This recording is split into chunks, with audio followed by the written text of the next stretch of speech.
Und nun hat er 5 Menschen umgebracht, über 200 weitere verletzt und natürlich tiefe Trauer im Land hinterlassen. Genau darüber möchte ich sprechen mit dem Opferbeauftragten der Bundesregierung, Pascal Kober. Vielen herzlichen Dank für Ihre Zeit. Ja, herzliche Grüße aus Magdeburg. Wie sieht denn vor Ort jetzt Ihre Arbeit aus? Wie können Sie den Betroffenen überhaupt helfen, den Angehörigen, aber natürlich auch all denjenigen, die alles mitverfolgen mussten am Freitagabend? Die ersten Stunden und die ersten Tage gehören der Notfallseelsorge und dem polizeilichen Opferschutz.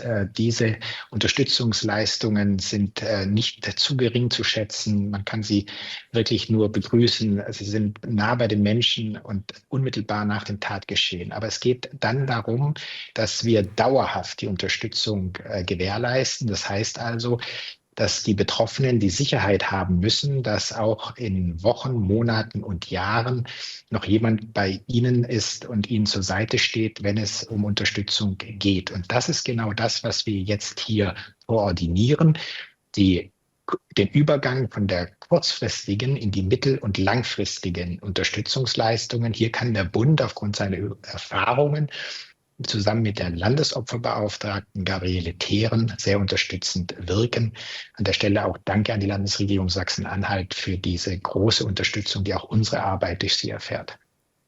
Ja, Sie haben gerade von der Erfahrung gesprochen, nicht zuletzt durch den schrecklichen Anschlag, den wir hier in Berlin am Breitscheidplatz vor 8 Jahren alle erleben mussten. Damals hieß es, dass viele Betroffene lange keine Hilfen, zu spät Hilfen bekommen haben. Also hat sich das verbessert? Reicht die Unterstützung jetzt nach diesem neuen Terroranschlag auf einem Weihnachtsmarkt?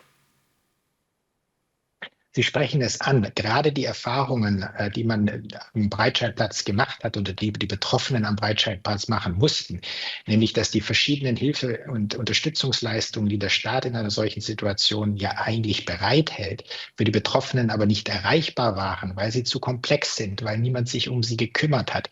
Genau diese Erfahrungen und der unermüdliche Einsatz auch der Betroffenen für politische Verbesserungen haben dazu geführt, dass man dieses Amt, das ich jetzt innehabe, geschaffen hat. Und dann in der Folge auch weitere 14 Landesopferbeauftragte eingerichtet hat. Wir haben jetzt mittlerweile 15 in Deutschland und dieses System immer weiter verfeinert hat. Wir haben Leistungen im sozialen Entschädigungsrecht neu justiert, großzügiger gestaltet, zielgerichteter ausgerichtet. Aber das Wichtige ist, dass die Betroffenen eine Ansprechperson haben. Und da ist eben die Gewährleistung von Seiten der Bundesregierung und der Landesregierung, dass durch Bundes- und Landesopferbeauftragten hier eine dauerhafte Ansprechmöglichkeit ist. Jemand, der da ist, der zuhört und der immer wieder auch unterstützend beispringen kann. Das ist auf jeden Fall das, was jetzt alle Betroffenen brauchen. Was sie sicherlich nicht brauchen, ist, dass diese Tat instrumentalisiert wird durch die Politik. Wir befinden uns mitten im Wahlkampf und wir sehen ja immer mehr Politiker, die vor Ort sich ein Bild der Lage machen. Heute auch die AfD-Chefin Alice Weidel. Wie kritisch sehen Sie den Versuch, diesen Anschlag jetzt zu nutzen für den eigenen politischen Wahlkampf?